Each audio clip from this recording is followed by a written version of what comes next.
So, traditional Jewish, Christian, or Muslim, to understand atheist and agnostic as well as many times. Hi, Preston. Hi, Katie. How are you? Oh, I'm great. Excellent. Ready to record another episode of The Holy Watermelon Podcast. Absolutely, I am. Man, I put a lot of work into studying this subject You today. You actually did so much, and I've done so little. So I'll just chime in with charming quips, and that's how we'll probably do this episode. I think I'll introduce it because I did Go for this it. part. Yeah. This was all Preston's idea. We're kind of going off of our path. We've really thought methodically about what the next episode and the next episode and the next episode will be, and there's just so much content to cover on this topic. We didn't really know what to pick, so it's sort of threw a dart at a wall. We had teased a couple of ideas here and there, and I feel like an episode or two ago I teased what this one was going to be. Yes. So today we're talking about saints that shouldn't be saints. Yeah, there's a lot of complicated business around sainthood. Specifically, we're talking about the saints of the Roman Catholic tradition. Their tradition is the most well-recognized system of saints where saints mean something.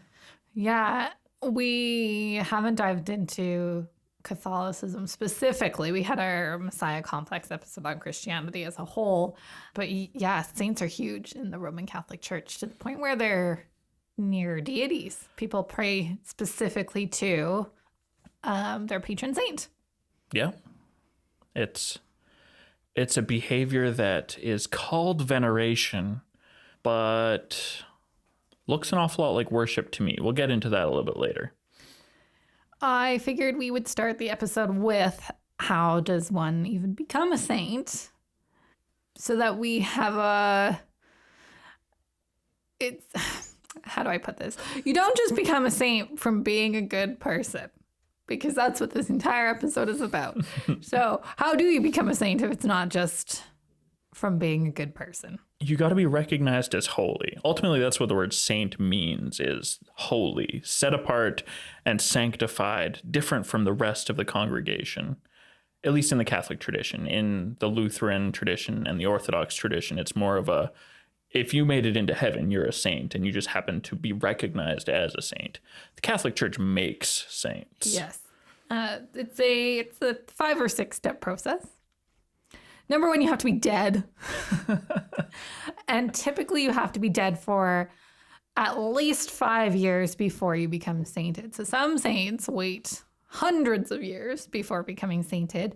And there are 2 modern exceptions where the 5-year period was not waited for. We didn't, not English. The 5-year period was not... It was not observed. It was waived. Thank you. Thank you. And that is with Mother Theresa and Pope John Paul. Both of their 5-year waiting periods were waived. I like one of these a lot more than the other. And even then, I don't really like either of them particularly. But they both have their weaknesses for sure. We'll address one of them specifically today as being awful. So you're dead. You've been dead for 5 years. And at that point, your life is reviewed by a committee to see if you were virtuous enough, including character witnesses that can speak to how you were in life, to your good deeds. I think it's interesting that they take this process very seriously, to the point that there is actually a designated devil's advocate who shows up and criticizes the entire process, criticizes every aspect of the person's life. I would love that job. You know who wouldn't become a saint if I was devil's advocate? Anyone on this list? Anyone Most at all? No, there's, I'm sure, some that are worthy. There are some people who are good enough to stand up to scrutiny, for sure. But not these ones. After you've been reviewed, there is the Congregation for the Causes of Saints. They're the ones who review your case file. And if it passes, it then gets passed to the Pope himself. So in this case, Pope Francis. Can you imagine if they didn't have that step in between and he got bombarded with every request for He's sainthood? already too busy. Yeah.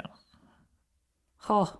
It's nice to have a middleman for this particular He's also thing. running a country and Right. then a worldwide church. Is he really running the country? And is that really a heavy burden? I saw a great, we'll have to do a separate episode explainer video on how the Vatican, the Vatican, the church works, and how the Vatican, the country works. And then the Holy See is the Pope, but it's like, honestly, it's like the Trinity. Is how, It's a super complicated how thing. convoluted the explanation is, that the Pope is the Holy See, is the Vatican, is anyway. He's the ultimate authority, but like as far as what he does compared to, say, a governor or a mayor, I don't think there's actually a lot of overlap.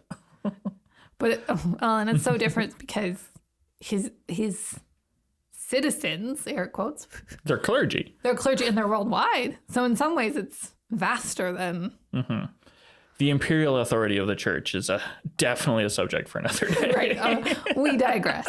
So once it gets into the Pope's hands and he thinks it's cool, the next step is called beatification. I like that you said it right. I'm going to be honest, for my first many years going to church, this word was not a word that I could say and not sound like an idiot. There's a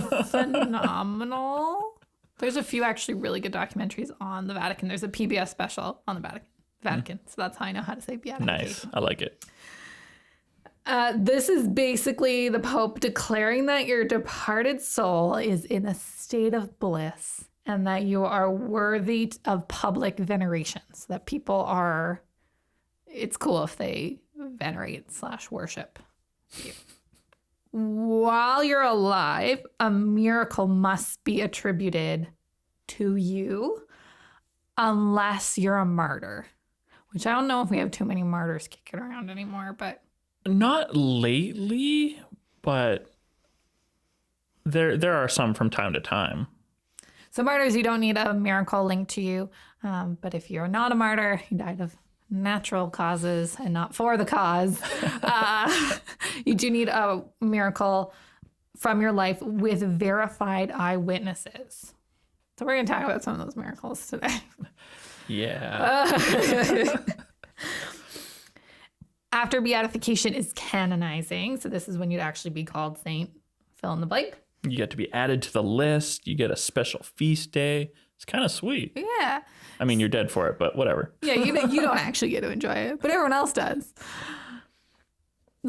So canonization, when you reach the stage, a second miracle needs to be attributed to you based off of someone venerating or praying to you. So they prayed to you, their prayers came true, this miracle happened, you are now worthy to be canonized. Again, if you're a martyr, you don't need to do the pre-death miracle, but the post-death veneration, praying miracle does still need to happen. And then you are canonized and you now get to become a saint in this huge ceremony. It's actually remarkable. I don't, maybe it was the same PBS documentary. They actually showed the setup for I forget what the event is called, but basically the big saint reveal day. And it's remarkable. All the work that goes in and money that goes into announcing the new saints. Yes, kind of cool stuff. I think it's interesting that the Catholic Church creates saints, and the criteria, it does line up well enough with the way other churches who worry about saints establish the idea that a person is a saint. In Lutheranism, Anglicanism, the Orthodox churches, a saint is somebody who is in heaven. If you didn't make it to heaven, you're not a saint. And the Catholic Church has this system that verifies that a person has actually caused something to happen from heaven or come to visit to create this miracle, whatever that miracle is, whoever did it. It's an interesting phenomenon to study for sure. But Yes. we've got I've picked out a handful of some of my favorite-ish. Favorite's a weird word. I really enjoy talking questionable saints. about some of these odd saints. The first on my list was Saint Barbara. Santa Barbara, well enough known city named after her. In the Orthodox tradition, she's known as the Great Martyr Barbara. What an interesting figure. She was the daughter of a very rich man in the 4th century. Her father kept her in a tower to keep her from being defiled by the world. This included Christians. Her father was not a Christian. Uh-oh. He wanted to protect her from the Christians. He was furious when he found out that she had secretly become a Christian.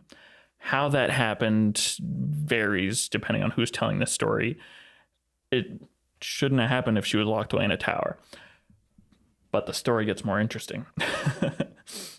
So when her father drew his sword to kill her for being a Christian, she prayed out and created an opening in the wall, and she went through the wall and was miraculously transported to a mountain gorge. Wow. Like, she teleported out of the tower to someplace else. Our princess, locked away in the tower, transported somewhere far away. And then her father chased her. Through the hole is usually meant to be understood as part of this story. I don't think he would have went a different way, which is sometimes left nebulous. And a shepherd was kind enough to her father, I guess, to reveal where she had gone. And so God cursed him, turned him to stone, turned all of his sheep into locusts. No. Because, you know, your sheep don't matter anymore because you're gone. You're turned into stone. And she eventually got caught. She got locked away. And she was beaten fiercely every single day. But every morning, she woke up fully healed. Wolverine. This girl's got a wicked healing factor. And after she was beheaded, her father was struck by lightning and his body disappeared in the flame that immediately followed. It's a whole bunch of miracles surrounding this. This is a great story. Right? Epic story. Problem is, none of it's true. Oh. We have no evidence. Color me shocked. Sorry. We have no evidence that Barbara ever existed. Oh. None at all. Her story, remember, she was supposed to have lived in the 4th century, 300s in the Common Era. And she's never mentioned in any literature before the 7th century. We got 300 years of nobody talks about her. And then, bam, she's here. She's not mentioned in any of the early editions of Jerome's Martyrology.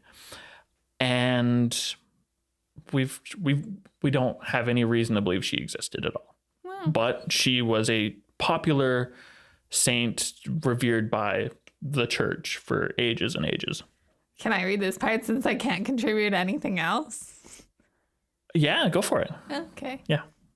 Barbara, St. Barbara, is the patron saint of Lebanon, armorers, architects, artillerymen, firefighters, mathematicians, miners, tunnelers, lightning, chemical engineers, prisoners, and the Russian missile strategic forces.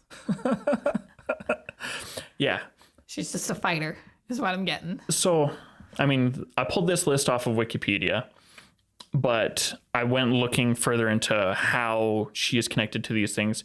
Basically, anything that was connected to digging, because she went through the hole in the wall, she's connected to any job that's connected to digging, which is how you got your tunnelers.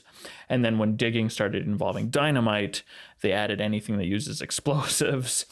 And subsequent fires started from the dynamite. Yeah. We got firefighters. Yep. A whole lot of jobs just kind of got tacked onto the side of that one by one. I don't have any real knowledge personally, firsthand, secondhand, of the Russian missile strategic forces choosing her as a patron saint, but it's not weird. I mean, Russia's an atheistic country, so that is a little weird. I mean, as a nation, they're an atheist nation, but there's still an awful lot of Christians absolutely. In the country. Yeah, if you were in the missile strategic force and you needed to pick a saint to pray to, fair. Yeah, and I mean, someone. And their government's a lot less hardcore atheist than the previous Russian government. That's true. So in 1969, her feast day was revoked. The Catholic Church said, well, we have an awkward relationship with this saint. You don't have a feast day anymore. She's still on the canonized list of saints, even though she's getting to be more widely recognized as a fictitious figure. Who celebrates the feast days? Like, if you're a devout Catholic, would you do every feast day? Because that's probably every day. Or would you do it only if you were an artilleryman and it was St. Barbara's Day? That's an example. As far as I've experienced the Catholic tradition, you usually only worry about a handful of saints. No, I don't know of anybody who pays attention to every single feast day for the saints and celebrates it. You've certainly got a handful of people who have the saint a day calendar kind of thing, but that's not typical. Yeah. St. George's Day, St. Patrick's Day are the big ones. Yeah, everybody who is aware of saints to any degree at all recognizes at least one day that is a saint day. And then we pretty bastardize them like St. Valentine's Day. Oh, yeah. Well, to say we haven't bastardized St. Patrick's Day is a problem. Well, that's true, too. At least we keep it Irish. Do we? We try. Yeah. So as we're looking through these saints, we're not worried about saints who were kind of crappy people and then changed their lives around to become more worthy of the title. We're worried about these people who really probably just shouldn't have been sainted. Yes. That while they were doing their saintly duties, they were bad duties. Oh, St. Bernard. I love St. Bernard, but hate St. Bernard. I don't even remember where I first heard about St. Bernard, but he is an odd duck. So this is not the St. Bernard after whom the dog breed is named. That is St. Bernard of Menthon. He was a Crusader-era hospitaller who died just a few years before this St. Bernard was born. Well, that makes sense because St. Bernards are rescue dogs. Right? But not this St. Bernard. No. St. Bernard of Clairvaux is not a rescuer so much. Though if you want to keep the image of a dog slobbering in your mind as we go forward, that's not inappropriate to the subject at hand. This Bernard was born in Burgundy around 1090. According to what I've been able to find, they haven't actually nailed it down 100%, but that's okay. We've got a pretty narrow window. He old. Yeah, it's 1,000 years ago almost. So he was connected to the famous Knights Templar at their foundation. I think, going off of memory now, I think it was his uncle who was actually the founder, and he helped out writing some of their documentation, which is kind of cool. Not quite a thing that is worthy of sainthood, in my opinion. People may disagree, and that's fine. He supported Pope Innocent II and helped him defeat anti-Pope Anacletus II, which may have earned him some favor. But it's definitely not what made him special. That slobbery dog. Keep that image in your mind. No. So Bernard was way too devoted to a high Mariology. He was really interested in seeing Mary as the intercessor instead of Jesus. Like, really interested. Yeah. Oh man, our guy struggled perpetually with horniness to the point that he seriously considered living a life of solitude, but he apparently couldn't manage it. It's humping everything. So the great tradition that surrounds this fella has inspired a lot of Renaissance art that reveals his struggle. The stories vary on whether he was awake and praying in front of an image of Mary or whether he was asleep and dreaming. But either way, he sees Mary feeding a baby Jesus in the way that a mother does. On the irregular nursing. And the baby takes a break from the nip, and Mary shoots Bernard a little squirt of milk and gets it right in his mouth like a champ. Or, according to some stories, just puts a little bit on him with her thumb or something. Simba. Kind of, right? And the moral of the story is, it changes depending on who you ask as well. Sometimes Mary is meant to be seen as a stand-in mother for Bernard's real mother, who had died when he was 19, and by extension, the universal mother of humanity. There's also a story that the milk cured his eye infection, which might be a euphemism for lecherousness. Hard to say for sure. Or some people just say the milk represents wisdom more generally.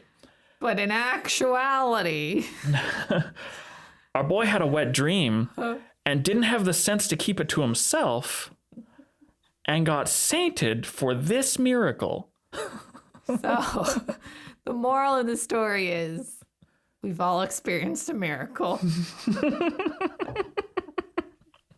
So you too can be a saint. So gross. It's TMI. Yeah. Right? Like, I'm trying to imagine any situation where you need to go and tell your friends about this situation. But then his friends being like, that's really great for you, Bernard. And they told other people. We're going to let the Pope know about this, actually. Because obviously Mary actually appeared to you and gave you some of her milk. When, I mean, the idea of this is certainly anachronous. Baby Jesus stopped being a thing 1,000 years before.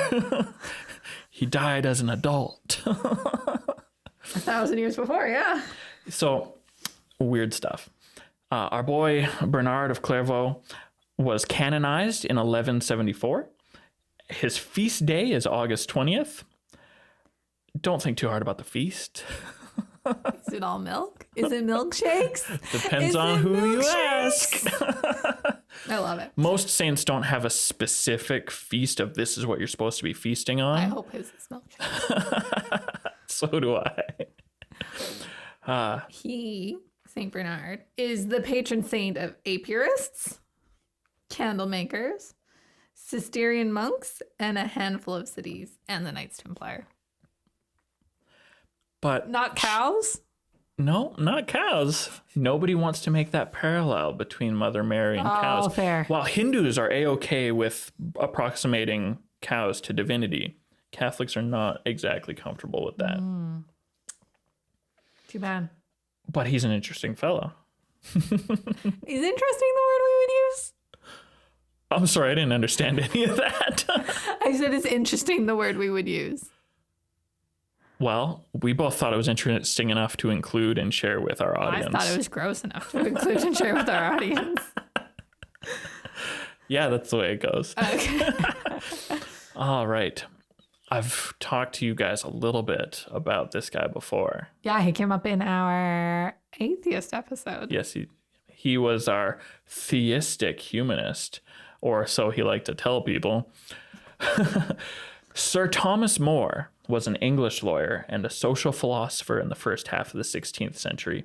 He served as the Lord High Chancellor to King Henry VIII. Yeah, King Henry of the Many Wives fame. Yeah, he's prominently featured in the Tudor series. Thomas More. Yeah, he's a big player in. Yeah, and he's an interesting fella. He's not a dummy, that's for sure. He was present when King Henry VIII started the Church of England. He was not a fan. He's a very devoted Catholic. He oppressed the Protestant Reformation, as any good Catholic would have, and he was killed for opposing the king's self-appointment as head of the church. He was beheaded, right? He was. Yeah. He hated the idea of change in the church and believed that the publication of the Bible was a crime against the church and that its translation into English was a crime against God.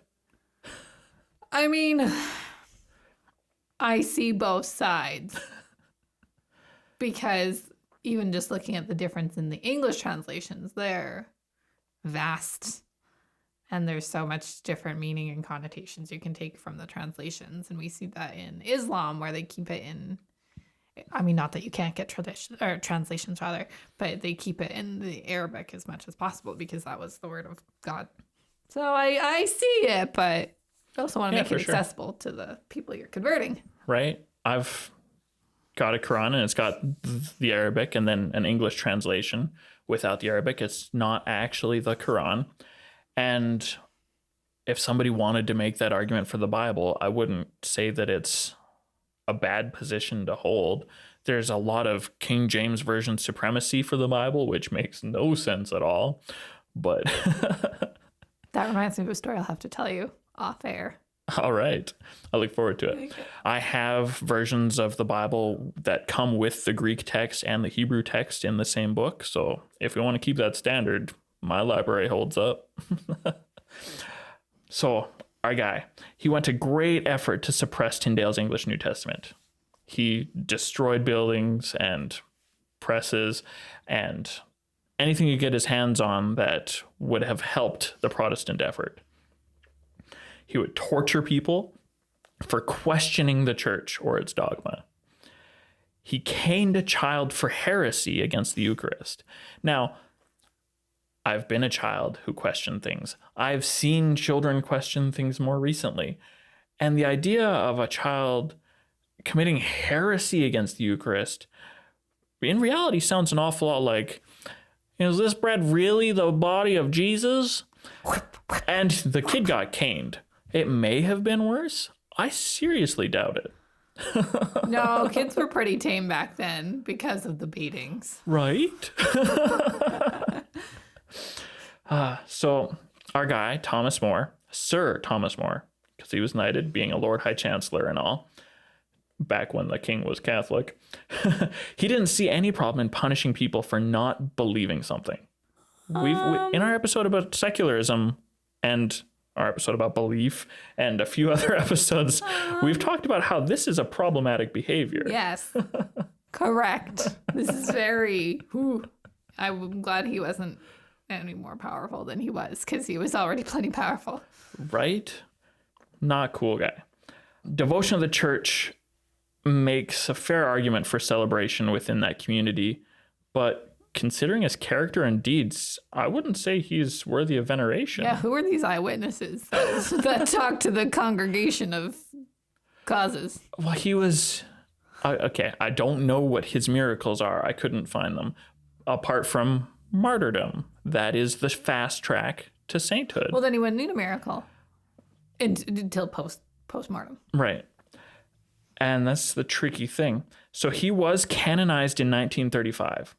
Wow, so recently. I mean, less than 100 years ago. Like, for us to know better is what I'm saying. Not like 400 years after he died. Like, not 5 years after they died when he was like, oh, yeah, I'm into caning children. Right? Like 1930, I mean, maybe 1935, we still cane children. Oh, for sure. Yeah. But still, I feel like we should have known better in 1935. His feast day is on July 9th. It was moved to June 22nd in 1970 for some reason. I couldn't find why.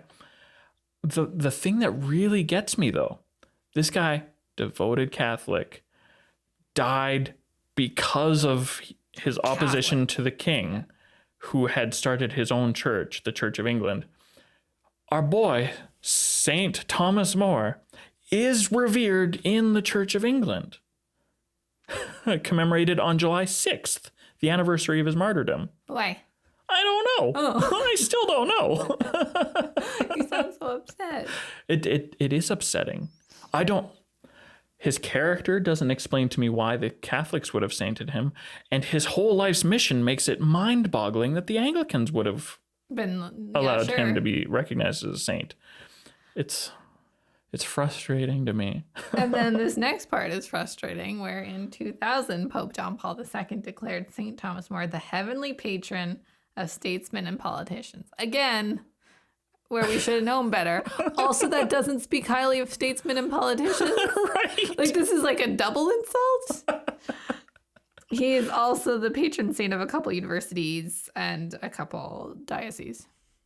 But that really, if I were a politician, I would be offended.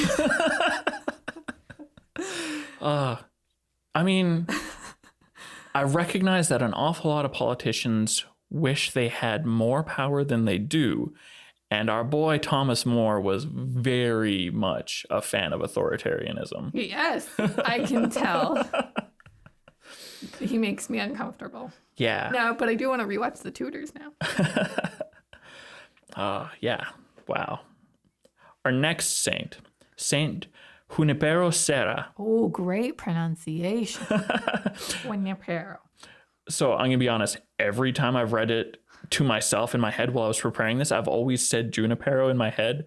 It is spelled with a J, but it's Junipero. Junipero. Love it. Or Saint Juniper it occasionally comes up, but that name is actually meant for somebody else. Junipero Serra was a Catholic missionary in the late 1770s and 80s in what is now California. We got ourselves an American almost, except at this time, this was not the United States of America. It was just North America. More Mexico. Oh, it straight up was Mexico. Yeah. There's no halfways about that. He founded 9 Catholic settlements from San Diego to San Francisco. And he did it to bring natives to their farms and baptize them. Which, I mean, if you're a missionary, that's your goal, to baptize people. And I'll recognize and admit that his baptizing work of growing the church is definitely the number one reason why people were interested in having him canonized. But there's baggage with this.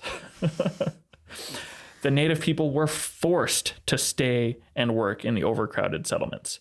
Serra would beat just anybody to discourage people from leaving, even when overcrowding caused the rapid spread of diseases. I have a question. Yeah. We say the natives, are these like the First Nations that would have been in the California area, or more like Hispanic? Or they would have... The people who had been here for generations already. And he came up from Central America. Yeah. Literally anybody who was not European, he did not treat like they were people. Oh. Apart from his need to save them. It's a problem. This guy was a huge fan of slave labor. Keep these people working. Remember when we talked about some of our red flags for cults? This is one of those situations where the church looks an awful lot like an authoritarian cult. This guy's work is unnerving. While the Pope who canonized him claimed that Serra was a priest who protected the dignity of native communities from abusers as he developed Catholicism in the New World, Junipero Serra's own writings in 1780 advocate his use of corporal punishment. Just not for like big crimes, but just to maintain control over new converts. That's a problem. I mean, I don't know if any of them had been sainted, but this is just the Catholics in the residential schools. This is basically, I don't know if they had been formalized in the 1770s, but this is definitely a precursor to what is about to happen in the United States and Canada. Yeah, to the native populations. Ugh. Yeah.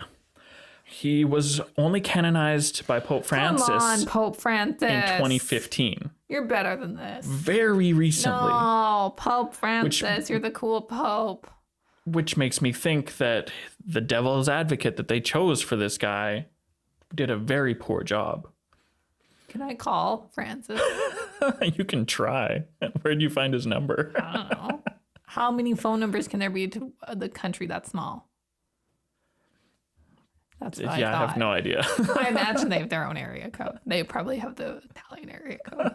But I'm going to pretend that the Vatican has its own phone area code. Okay. Yeah. So Junipero's feast day is August 28th. And also July 1st if you're American, I guess. I don't know why.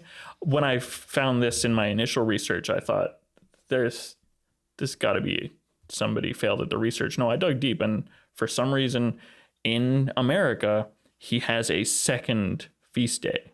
Huh. He is well liked by some people and viciously hated by others. I don't blame the second group. He is the patron saint of California, Hispanic Americans, and religious vocations. Yeah. He's gross. Nice. That is Saint Junipero Serra. Yeah. What a guy. Gross. Not a guy that I would have sainted. I just really want to call Pope Francis and be like, please tell me why. Right? What an odd choice. Now I'm curious who the patron saint of California was before he was sainted 6 years ago. We'll have to do some Googling when we're done. Right? Well, anyway, our next one. Is this our last one? This is our last one, the climax of our list. I didn't know any of the things that I have learned about this woman. I want to jump in. So, for years, I just heard that she's so nice. She's just a wonderful woman. And that's the way the news painted her when we were kids. And so Preston came to me whenever and said, I want to do an episode on saints who shouldn't be saints. And I said, you mean like Mother Teresa? And he was like, excuse me? And I was like, she's literally the worst person. And he was like, no, I meant like St. Bernard's wet dream. And I was like, oh, that's cute. Well, we're going to add Mother Teresa because, turns out she's just awful. I looked into it. Like awful. I don't like what I found. No. And so as I looked into it, the guy who played devil's advocate, apparently there was more than one for this woman. And they are vicious. They pull out all of the awful things that is her ministry, and they still went ahead and sainted her. Yeah, because it's not about being a good person, as we said. It's about doing something for the church that is divine. And that doesn't necessarily need to be a good thing. Right. All right. So her real name, I can see you struggling with how it's there. And so she's an Albanian Indian woman. And her name is Agnese Gonje Boyagiu. Well, That's as close as I'm going to get. I know it's not perfect. I'm not Albanian. But I tried real hard. I feel I did good. That's her name. But from here on out, we're just going to call her Mother Teresa because that's way easier. Yeah, so she was born in Ottoman Macedonia in 1910. And after the Second World War, she'd lived through the First and Second World Wars. After the Second World War, she decided to start a missionary congregation called the Missionaries of Charity. Because charity being the love of God that he spreads to all mankind. And their job is to manage homes for people who suffer with AIDS, leprosy, and tuberculosis. sounds good so far, but it gets worse. It really does. These missionaries swear vows of chastity, pretty standard. Fine. Poverty, kind of sketchy. And obedience. Sounds kind of culty. This is where I get really rankled about Mother Teresa. What do you got? So Mother Teresa believed that the sick must suffer like Christ on the cross, and that suffering was a gift from God. And that is basically like her entire thing, and it carries out throughout. You should be poor because it's godly. You should be sick and sad and horrible because it's godly. And we'll get into more detail, but basically she kept people in that state because that's what she thought was the holy, godly way to be. But she sheltered them, Katie. That's literally all she did. Here, let me put a tarp over your head. I'm doing something. Sorry, Yeah. I get really upset about Mother Teresa. They had a place to be while they suffered. Oh, thanks. Her facilities were built to store the sick and the dying. They were not hospices. There's no care. It's just... Okay, there was some care. They shared needles a lot. Oh, yay! Everyone has AIDS. Or leprosy or tuberculosis. And can you share leprosy and tuberculosis through needles? Leprosy, probably. AIDS, For obviously, sure, we that's know why I that. left AIDS. Tuberculosis is mostly airborne nonsense. And when you've got them packed tight together under a tarp, Everyone has AIDS and leprosy and tuberculosis. It's not AIDS or leprosy or tuberculosis. It's all of the above. You have all three. and, you know, the full gamut of everything else running rampant through India. This is a very poor country at this point in history, broadly speaking. Of course, there's rich spots in every country. We see our ads for save all the poor African kids. Every country in Africa has a place where people with money are. But broadly speaking, these nations are quite poor, especially in the 70s and 80s when Mother Teresa was most famous for doing actively doing stuff. Yeah, that's about as nice as you can put it, doing stuff. Yeah. I mean, so you say, you know, she helped people. And that would be true if helping people didn't include doing things for them.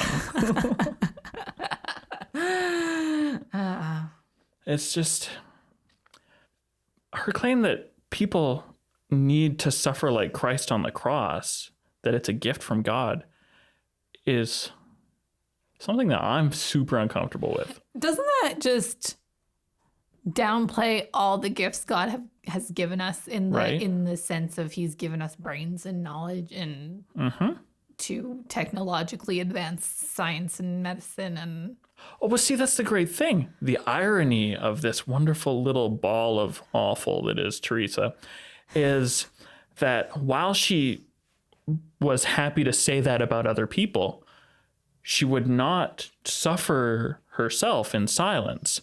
She had a serious heart condition, one that would have killed her a couple of times, if not for wonderful, top-notch medical care that she refused to let the people in her care get. But Preston, how did she get the money if she took a vow of poverty?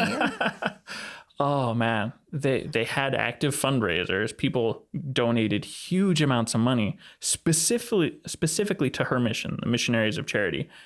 And though it's hard to get any statements about a church's money, especially the Roman Catholic Church that likes to keep secrets, even India, where she operated for most of her life, they have laws that say that if they ask, you have to tell them how much your charity holds. And they never revealed that information to the government. Wow. But we're talking hundreds of millions of dollars on a regular basis. Money was donated in huge piles. And we don't know where it went because it wasn't going to take care of these poor people. It wasn't going to build schools, which she did actually say was happening. Could you imagine the difference she could have actually made? If she was actually worthy of the sainthood that was offered her, this world would be a much better place. Because Calcutta's still a rough city in India. Like, she could have transformed it. It's Kolkata now. Even though, okay, so she's Saint Theresa of Calcutta. The diocese is still the Diocese of Calcutta. The Catholic Church has not upgraded or updated their names for this place. But I mean, to be fair, Kolkata took a long time to change their name after they became an independent nation from England. But when they did, everybody else should have gone along with it. It's just hard to say. It's weirder to say Kolkata with Kolkata. O's than the U's. Calcutta. Calcutta sounds more familiar to the English tongue, but Kolkata is not that hard to say. Okay, well, I'll practice. It's really frustrating. So these facilities she was responsible for were run by undereducated nuns who you can say that part of the problem is attributed to the poverty of the nation that they come from. Yeah, that makes sense. Apart from the fact that they're super well funded. And they have several missions around the world that operate pretty much the same way. I don't think it's okay. But her efforts were famous around the world. Her mission raised hundreds of millions of dollars for decades. None of that money was used for helping the poor. It was used to support missionary conversion efforts. Look at us. We're doing stuff. We're here. So you should come join our church. See, and that's even a problem I still have. I need to be careful. I don't need to be careful how I phrase this. But any religious charities, like the one that comes to mind is World Vision, where it's like how much is actually going to help the kids and how much is just going to religious education and conversion. And with this specific example, an awful lot of it goes to pay the staff and the advertising fees. Yeah. And I mean, I guess if you are a Christian giving to World Vision, the fact that people are being converted is probably very important to you. Makes sense. But it's not something that I want my dollars going to. Right. What's further interesting to me is like all of this money is going towards missionary efforts, not to the missionaries themselves. They've also made vows of poverty as well. So it's all going to advertising and marketing. I guess. I mean, they must have had a good PR campaign, because if you were giving hundreds of millions of dollars and nothing was getting done, wouldn't you start to wonder where your money was going? But I guess sure. they're spinning that real well. I spent more time than is responsible trying to figure out how much money this really is and where it is now that she's gone. And I think that is responsible. I mean, you're not Catholic. The amount of time I put into digging through this rabbit hole is questionable. If you're a Catholic, you should do this and question your authorities. Fair enough. And while nobody's willing to report the actual numbers, there's more than one source that says if St. Theresa had pulled out all of her money before she died, the church would be broke. What? Yeah. What? I don't know if that's true. Well, that is why she was sainted. The idea of it makes me uncomfortable. Knowing how much money the Catholic Church has, that is a scary thought. Right. I mean, and we only know in vague ideas being the money. Yeah. Like, we don't know specifically how much money the Catholic Church has, because that's not a thing for outsiders to know. But being the biggest single church that, as far as I'm able to observe, they have a lot of money. Yeah, I'd be interested to go down this rabbit hole, because I know they're starting to run into problems. Mm-hmm. So we weren't set up for our one-off episodes or bonus episodes yet, but probably 3 or 4 months ago, a diocese in the States was bailed out by the government, which is a gross breach of the separation of church and state. Yeah. It was also a diocese that had sexual abuse allegations, which makes it even worse. So that there's a reason they were going broke. Yeah. So they were bailed out, and then I was reading a book basically saying that, you know, there's no money to going like clergy don't make any money. So right. Nobody wants to join the clergy.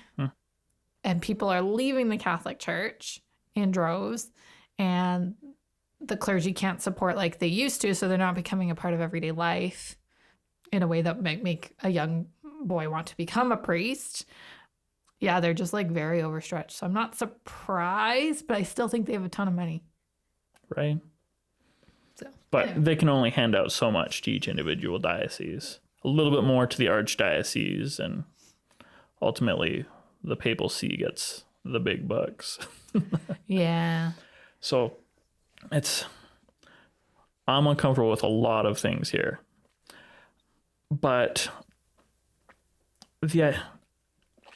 I have listed here again, I need to reemphasize, they were reusing needles after just running them through cold water. What? Like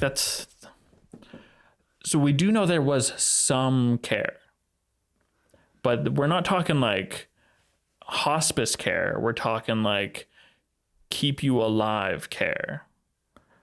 Yeah. And just a little bit. You along. Yeah. So people think we're doing something. Yeah. It's very uncomfortable. They could easily have built a hospital with the money they got. They could have paid for real doctors and nurses rather than severely undertrained nuns to take care of the medical duties. You could have trained your nuns with hundreds of millions of dollars. They could have. They didn't. Yeah.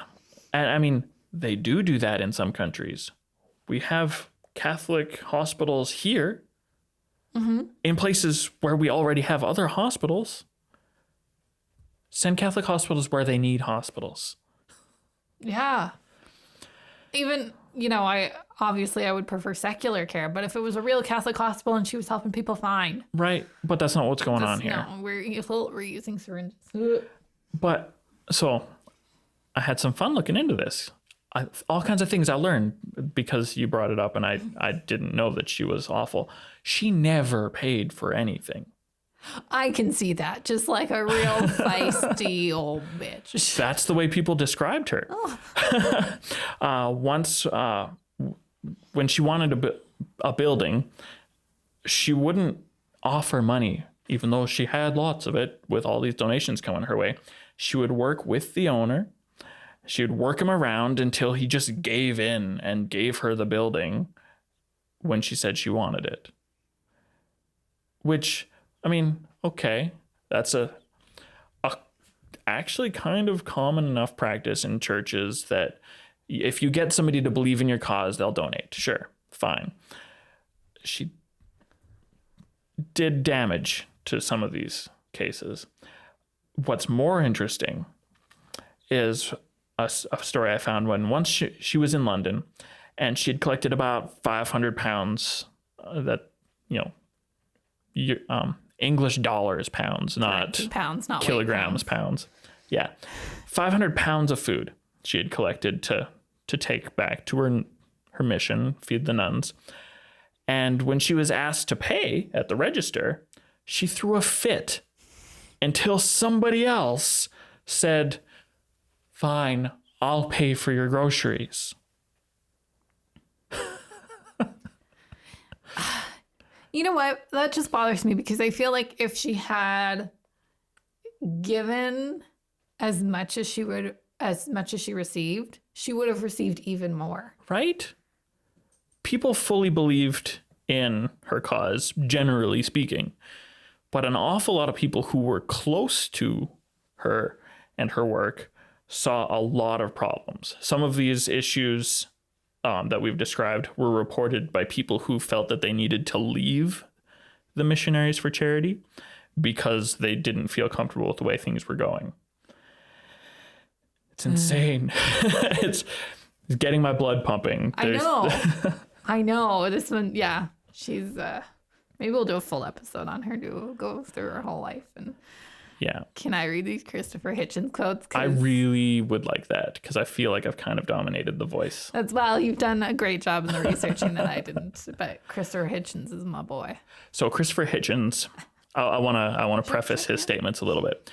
He was one of the devil's advocates when they had the big examination on whether or not she should be made. They pick people outside of the Catholic Church? Yes. Wow, I thought they would have picked Catholics willing to be devil's advocates.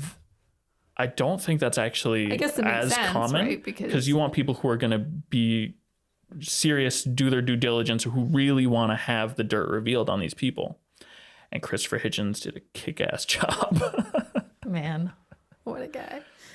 He says, she spent her life opposing the only known cure for poverty, which is the empowerment of women and the emancipation of them from a livestock version of compulsory reproduction. Man, I love his words too. He's an excellent writer. Yeah, she hated women. In her it sure looks that way. Cool. She was anti-abortion, which is pretty standard for Catholic, main Christianity overall. But she was like really into, you must subject yourself to anybody who looks like they should have any kind of authority, instead of criticizing authority with a healthy judgment, clear mind. I don't know. It's kind of weird. So there's another Christopher Hitchens quote. Are these all from his devil's advocacy, or was these like post? He actually he wrote a couple of books about how awful she was before the church said, "Hey, you're perfect for this position."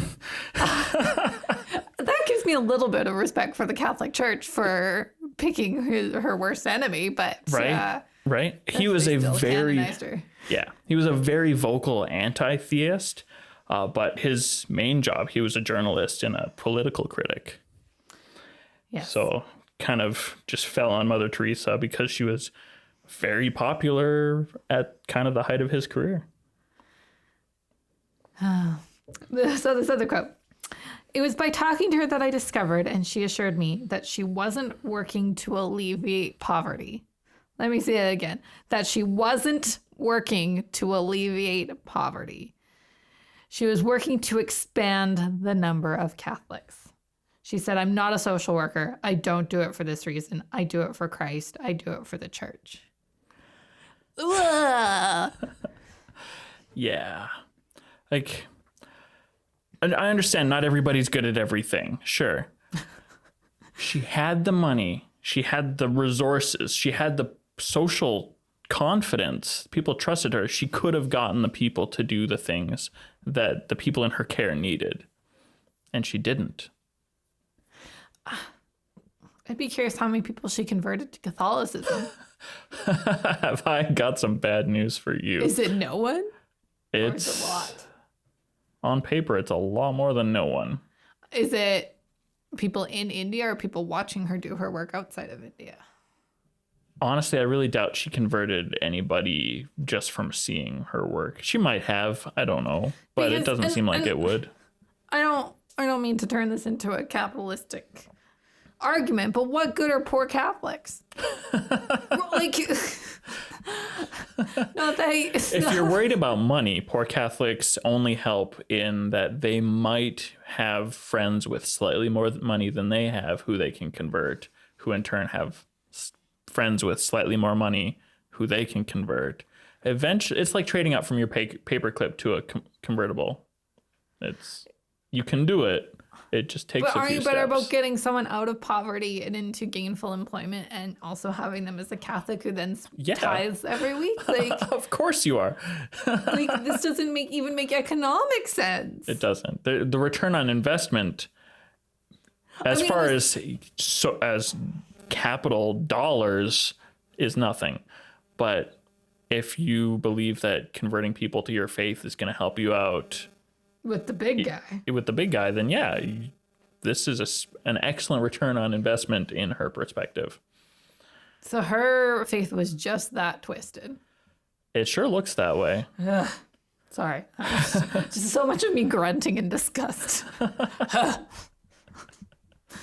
Yeah, it's really, really not great. Sisters, the nuns that worked for her, were to ask each person in danger of death. This is a quote. Yeah, this is a quote from Susan Shields, a former member of the Missionaries of Charity. This is firsthand experience being relayed to you third hand. Sisters were to ask each person in danger of death if he wanted a ticket to heaven, if they offered any affirmative reply. She says, an affirmative reply was to mean consent to baptism. All they said was a ticket to heaven. Obviously, this means baptism, I guess. Okay, back to the quote. The sister was then to pretend that she was just cooling the patient's head with a wet cloth, while in fact she was baptizing him. Remember, in the Catholic tradition, baptism is not a full immersion. Just a little bit of water on the forehead is enough. So, cooling the patient's head with a wet cloth, while in fact she was baptizing him, saying quietly the necessary words. Secrecy was important so that it would not come to be known that Mother Teresa's sisters were baptizing Hindus and Muslims. This is problematic for a ton of reasons. Yeah. Subverting consent is a huge problem. This is an ethical catastrophe. Yes, and then you get to say that she converted people to Catholicism when she didn't. Right. Sorry. If they survived and left the care of these shelters, they would not go about living as Catholics. Right, you get them on the books. Yeah. It's unnerving. I have another quote from Mother Teresa. This is from a 1981 press conference.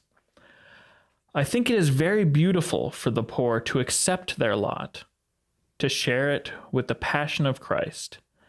I think the world is being much helped by the suffering of the poor people. What the fuck does that mean? It means the world is better because poor people are suffering. I get I understand what she's saying, but the mechanics... We sainted her. I say we, I'm not even Catholic. The mechanics of that. How is the world better by the suffering of poor people? Oh, easy. They're not collecting the dollars that are going into her bank account. Oh. I'm not sure that that's what she meant. I don't see any logical I need to get the Pope on the state phone. where she's right. I need to get the Pope on the phone. Because he's the most like anti-capitalistic leader. Francis is he's very quite palatable. But he's very anti-capitalism. So I'd love to be like, what do you think of this crazy Mother Teresa who is just all about the dollars and exploiting that? I'm super uncomfortable with this woman being a saint. Well, okay. Let's go back to the wet dream. So saints are meant to be people who are role models for the rest of humanity. And it turns out saints are sainted by a community because they accomplish part of the mission of the church in some way. Yes. And, well, she's not a martyr, so I'm curious what the miracles are associated with her. Is it raising hundreds of millions of dollars to the Catholic Church with no... Cha-ching! Yeah, I think so. No expenses, entirely profit. That is a miracle. She operated a business with no expenses. Yeah, it sure looks that way. I mean, somebody theoretically bought those needles, but was it somebody who's directly affiliated with the Missionaries for Charity? I'm starting to doubt it based on her preference to not pay for things. I'm Googling what her miracle was. Mother Teresa's first miracle was curing a woman with a lump growing in her abdomen. In 1998, Monica Bezra went to a Missionaries of Charity home in West Bengal, India. She had a fever, headache, vomiting, and swollen stomach. Her cure was therefore attributed to the miraculous intervention of Mother Teresa.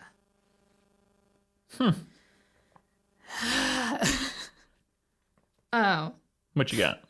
She had begun treatment for tuberculosis meningitis the year before. However, the medications she'd taken intermittently, depending on what her family could afford, hadn't kept a lump from growing in her abdomen. Surgery was deemed necessary, but Basra was too weak and unwell to undergo an operation.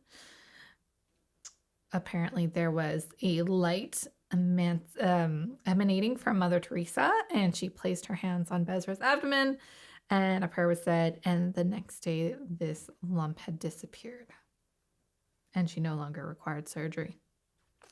It's an interesting story. It fits the requirement for miracles, I guess, based on the description. But I bet she just got more medication.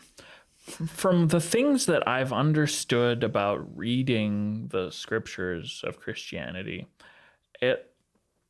I don't see Mother Teresa as a figure who could wield divine power based on who she is. It seems incongruous. My problem with Mother Teresa is that so many people think she's a good person. And she's kind of monstrous. Yeah, I feel like we're going to get a lot of emails being like, Mother Teresa's a saint, literally and figuratively. And I mean, even you were like, what do you mean? And Yeah. I was like, no. Nay. Well, I mean, to be fair, I didn't know in detail any of the positives either that people thought of when they thought of her. And I'm going to say the positives that have been attributed to her are wildly exaggerated and certainly overshadowed by the negatives, in my opinion. Yeah. Obviously, people disagree, and that's fine. I'm not cool with it. I'm going to call the Pope. So her feast day is Can you read what you wrote, please? on which? What? So this monster has her feast day celebrated September 5th. Her patronage is currently limited to the missionary congregation she started, the Missionaries of Charity, as well as the Archdiocese of Calcutta. Like I said before, they haven't updated it to Kolkata yet. Wikipedia also adds World Youth Day for some reason. And I followed that rabbit hole. And it looks like the author of the Wikipedia article that added that detail confused her with St. Theresa of Avila, who was one of 9 patrons for the 2011 World Youth Day. I could be wrong, but I couldn't find any other source that says that she was connected to World Youth Day. Well, so at least she's not the patron of anything important. man, she and Thomas More. I mean, these are just 5. These are the 5, a couple that I've known for a while that I wanted to talk about, and a couple others that I've learned about more recently who just sucked. There's loads of saints that are deeply awful. I'm sure of it. And there's loads of saints who were deeply awful who then went on and decided to be good. Like St. Augustine famously said that he would love to be blessed with chastity. He loved the ladies, and so he wanted to be blessed with a pure heart, and just not right now. Fine. That doesn't make you awful. That makes you a human that maybe says things that you don't need to say. Especially awkward human being. Right. But some saints are just deeply unpalatable. And that's a problem because these people are venerated to a status that is really difficult to distinguish from divinity. Mm-hmm. We've talked about what worship is and what gods are. And from one tradition to the next, there's a fair bit of variance, but enough commonality to underline enough of what it generally broadly looks like. And from an academic perspective, a god is any being that is revered as divine. And these saints fit the bill. I mean, there's prayer candles. In theory. Yeah. There's, I don't know what the name for it. They probably have a real name, but you get necklaces with your saint. And, people expect these saints to do things for them, which is part of the definition of what a god is. Absolutely. To have a patron saint of your profession means that you're expecting something from the saint in your profession. So if you're the patron saint of firefighters, you're probably looking for protection every time you head into a fire. Yeah. Just like I'll make the parallel to Hinduism, where there's many gods and each one has a specific patronage and a thing that in the real world is an issue, you would pray to that specific god. That's not different from the Catholic relationship with saints. A divine being is one with powers beyond those of natural humans, especially those who carry human consciousness beyond the mundane. And the saints are meant to help you elevate, to understand. Well, and that's a criteria to perform a miracle after death. Yeah. So yeah, there you have some sort of supernatural power. There's a divinity ascribed to the saints. To be canonized is to become one step closer to godlike, as any sort of official statement can be condensed down to. Every church that venerates saints does deny that this behavior constitutes worship. They'll still say they're monotheistic, and it doesn't even. Yeah. I won't get into it. But there's no difference between veneration and worship. No matter how much you want to argue about the words you use, the behaviors are the same. Worship is the recognition of honor. The word itself comes from an Old English equivalent of venerate. So we don't have a difference between worship and veneration here. And the etymology of the word worship indicates an object or person is worth something or worthy of honor. I would I know this is like semantics and we're like splitting hairs here, but I would That's my thing, though. right? But we hear the word venerated so much less than the word worship that I would almost... It's almost like it has a higher right, it spot almost on has the a pedestal. higher... Yeah, absolutely. And I do a lot of this in my day job, is looking at these connotations of words to figure out which one fits perfectly. So, talking about the difference between veneration and worship, yeah, I would say it's like, Words are hard sometimes. Words are hard sometimes. So I think of like worship as like this submission, but veneration is like a celebration. Absolutely. And that is almost more powerful. Right. Anyway, I know we're splitting hairs and it's semantics, but something to think about. Drop a message in our Discord if you have any thoughts on the difference between veneration and worship. Yeah. So worship, like veneration, is revealed in many forms. You've got prayer, especially intercessory prayer, where you're asking for something. You pray to God, as most Christians do, as the Jews do, as the Muslims do. Or you can pray to saints, as Catholics do. And the behavior is not different one from the other. Some people may word things slightly differently, but the behavior is the same. And as we talked about in our episode on Satan and Satanism, if you've called on magic and it works, honor it, don't deny it. And so you have to honor these saints when you've received what you've asked for, if you prayed to them. So kind of have a funny relationship here with saints. Worship is also revealed through songs and storytelling and recitations of mantras. This is definitely associated both with gods and saints. We've got artistic depictions. There's rules on how you're supposed to draw saints. There's attributes that they're meant to be drawn with. If you're allowed to draw gods in your faith, there's rules typically. There's dedications of sacred spaces. Every Catholic church is dedicated to a saint, except for a handful that are dedicated to Christ Jesus. And that's a short list. Right? But that's not just think of every Catholic church I've ever driven by. You're right. They're always saying something. Yep. Every time. And that's not just Catholics.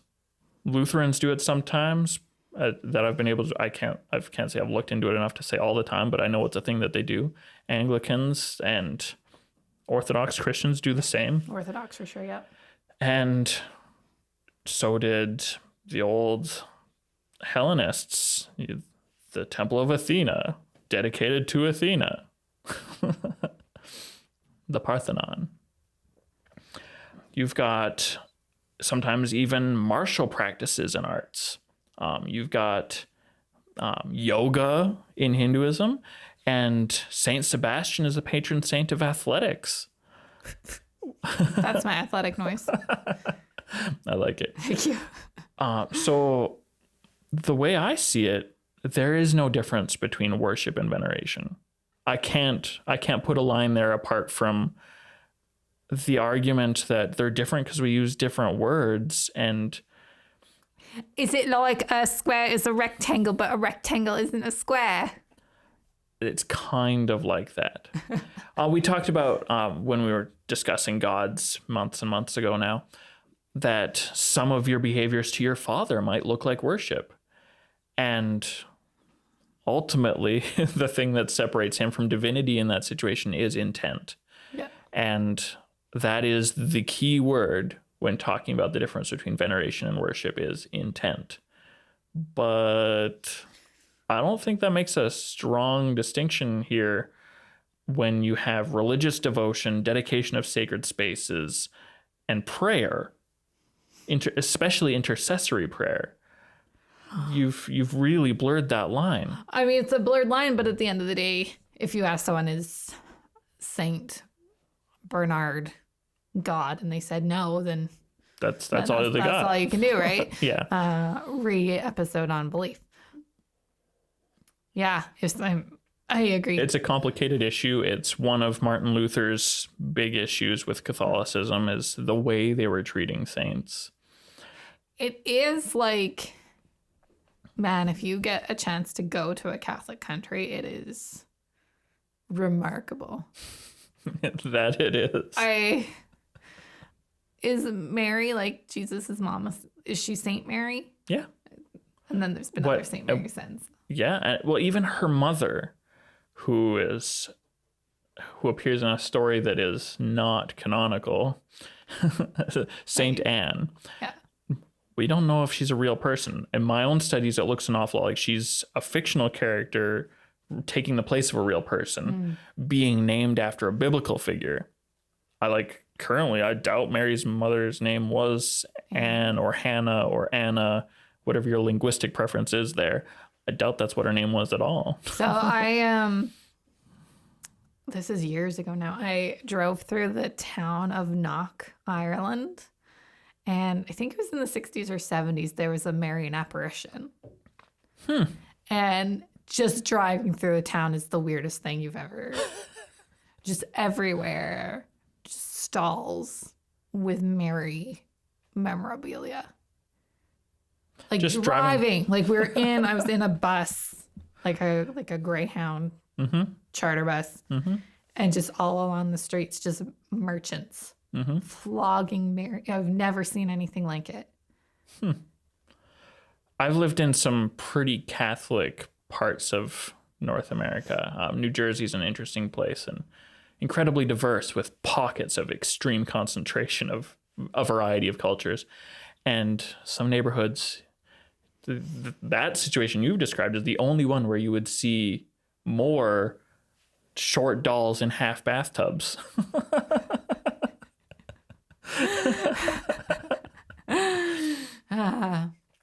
So true. Yeah, that's the one where I spent some time in Guatemala as well, which is also a very Catholic country, but I went right after Easter, so everything was very Jesus-y. But driving through Knock, Ireland was weird because it was so religious, but it had nothing to do with your typical, God, right? We're a monotheistic religion, and it had nothing to do with God. It had everything to do with Mary, and that she had appeared to a bunch of eyewitnesses. So, yeah, the way we treat saints is awfully weird. But like I paralleled it to Hinduism before, there's the saints and the Hindu gods have an awful lot of similarities. Each is subordinate to a highest almighty. Each is honored with specific dominion. You pray to them if you need a specific thing. And each receives a specific sacrifice sometimes, less often with Catholics, but sometimes it's a thing. There's tokens or relics, and every single one has at least one special shrine. Just nifty to see the parallels, I guess. Hagiolatry is the kind of ugly word that gets thrown on here. It means the worship of saints, and it is denied by all Christians. Doesn't matter your denomination. It is non-acceptable to actually admit to worshiping saints in any Christian tradition. But it's obviously present in Catholicism, and to a slightly lesser degree in the Orthodox churches, and it's denied a little bit harder in the Anglican tradition, and Lutherans push away from that a little bit harder, and then Methodists and any other Christian church who uses the word saint. Usually everyone else doesn't even have feast days or anything. They just, if you're going to talk about a biblical figure who was not the villain of their story, you'll use the word saint as their title. But we have a tricky relationship with the word saint now. But I think I think my biggest takeaway is that don't say, "Oh, Preston, you're such a saint for doing a favor for me," because it's not really a compliment. I think is the biggest takeaway today. Take that phrase out of your vocabulary. Unless it has to do, someone approaches you about their wet dream, then you can say, "Oh, you're such a saint." That's great. I can't say I agree, but I enjoy it. And I'll go along with it for a little while. I just want to see the confused look on other people's faces, and then you can tell them about St. Bernard. Right? If this leads to a conversation with somebody, then you might have a good time. I think you should all bring the story of St. Bernard to your next family get-together. Let us know how it goes. Yeah, tell everybody about your wet dream and see if they are willing to saint you for it. I didn't mean your personal wet dream. I just meant tell them about St. Bernard. I think that'll go over much better at the dinner table. Moderately better, yes. We've had fun. As much as some of this included some downers, some of these saints are kind of fun and interesting. There's certainly great adventures of saints that we have not explored. But the whole world of religion is out there for you to explore. Maybe you can beat us to it. Or make a suggestion on our Discord, which you can find the links for that on our Facebook and Instagram at Holy Watermelon Pod. Feel free to email us any questions privately if you want at holywatermelonpod@gmail.com. And our online store is live. It's 2 weeks old now. So if you want to grab some Holy Watermelon merch, we would love you for it. Peace be with you. Salvation period. By the late Middle Ages, the Christian prophecy had fulfilled itself.